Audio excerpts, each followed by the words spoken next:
There's only one person in government who could fail and yet somehow, miraculously, survive. And we're not talking about Boris Johnson. We are, of course, talking about the man, the myth, the legend, Chris Failing Grayling.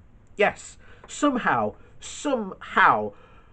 either Chris Grayling has the most extensive library of blackmail material on the Conservative Party in existence, or he is so incompetent and so inept that even somehow, when he fails at a job, he fails to get fired.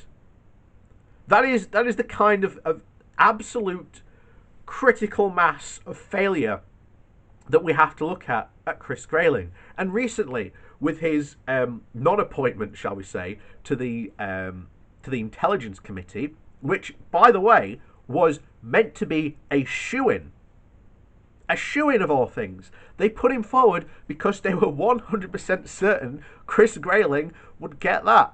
But even then, in what was meant to be a 100% certainty, he failed at the very last moment. And now we have a new guy who's just come in, and because this guy dared to work with cross-party MPs to get himself where he was on the Security Committee, he has had the whip removed from him.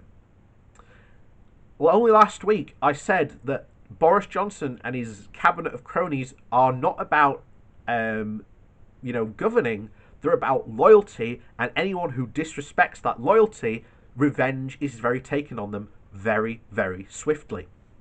So this comes from today's Guardian, not today's Guardian, the weekend's Guardian, shall I say.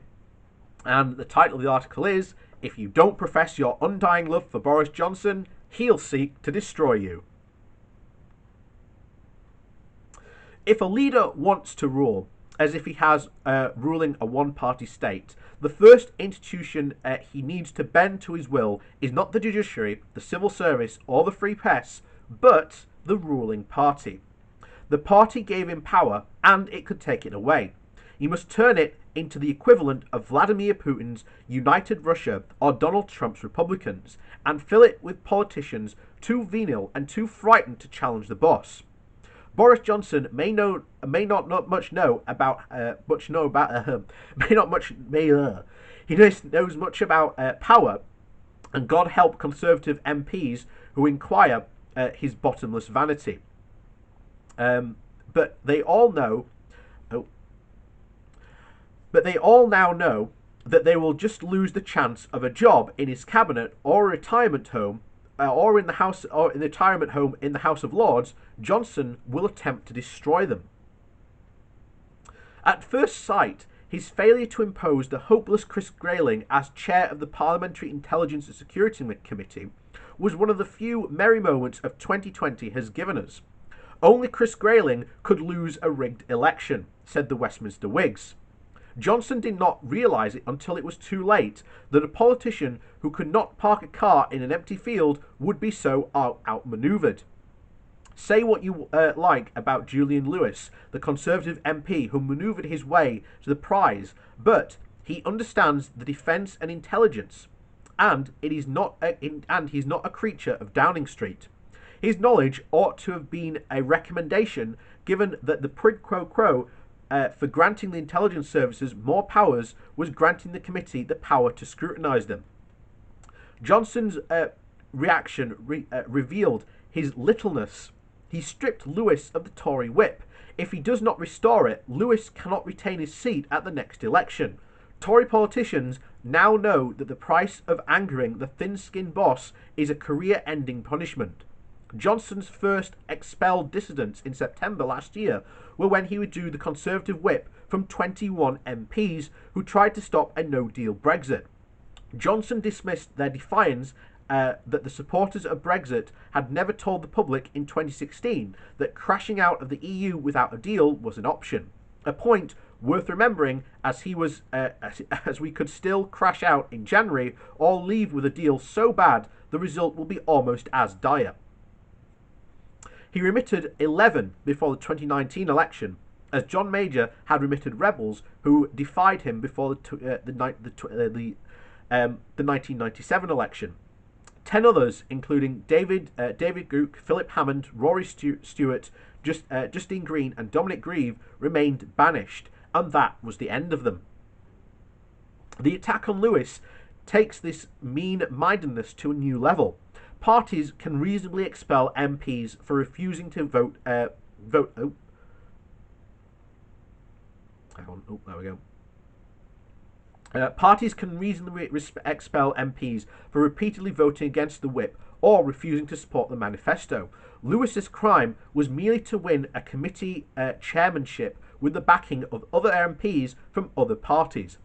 Every chair of parliamentary committee wants to be able to say they have confidence from members of rival parties. It is almost part of the job description. Johnson's desire for retribution may not be sated, however. Tory MPs pointed me to an exchange in the Commons when Peter Bone from the Conservatives and Kevin Benn from Labour asked Jacob Rees-Mogg to promise the government would not use its majority to remove Lewis from the committee. Rees-Mogg dodged their questions. Conservative politicians talk about Johnson with a venom few socialists can actually match. It's not like he's a criminal like Putin, they say. He doesn't have the balls to be truly evil. Rather, he is a pathetically insecure narcissist who turns on you if you don't feed his craving for applause. He's an abject, hectoring, incompetent show-off, said one. If you don't love him or take a fake to love him, to loving him, he will go for you. I learned this when I made disturbing remarks against Johnson from the right-leaning magazine The Standpoint in the 2010s. After publication, I was trudging back from a supermarket when Johnson spotted me. He dove off his bike the road the pavement was on straight for me. He was angry. How could you write that? And pleading, "You're really on my side, aren't you? Aren't you?" The concept of the snowflake who cannot take criticism, the cry bully who plays victim and then lashes out, had not only been invented then, which was a pity, as I could have both used them. I later learned that he had screamed at the editor for daring to run an article critical of the Churchill of our age. Frauds cannot stand the sight of honest men and women. They must surround themselves with counterfeits who reflect their dishonesty back at them. Britain has seen so many die during the COVID-19 pandemic, and will have a European deal that will kick the bleeding country when it's down, because Johnson forced competent, principled men and women out of the Conservative Party, or left them on the benches. He could not bear to be in their presence, and to be fair, they could not bear to be in his. The spite behind Johnson's attempt to manipulate security and intelligence services appears to be a major point given the scale of our troubles. But the devil, like God, dwells in the detail. And this scandal shows all Johnson's vices in miniature. He prevented the British from reading the committee's report on Russian intelligence in the British elections before they voted in the 2019 election. Although the committee is only a means by which Parliament can scrutinise the security services, Johnson showed his contempt for Parliament and for the accountability by refusing to allow it to meet from December 2019 to July of 2020. When he could no longer delay it, he tried to fix it by installing a courtier without knowledge of the intelligence services or any desirable qualities beyond a willingness to abase himself before Johnson. When the fix failed, the even more deserving candidate won. He truly destroyed him. Such is our Prime Minister, ladies and gentlemen. Our best hope is that he is such a useless authoritarian, he will destroy himself before he destroys anyone else. And that, ladies and gentlemen, is where you have it.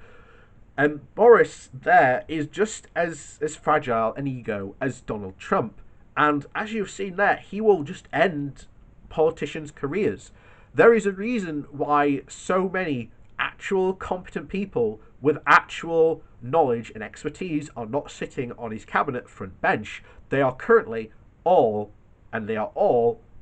worshippers at the throne of Boris, and dissent will not be tolerated. Trust me, as you've seen Rishi rise in popularity during this outbreak, you will see Johnson at some point try to make a move to get rid of him, because you can't have anyone outshining the emperor.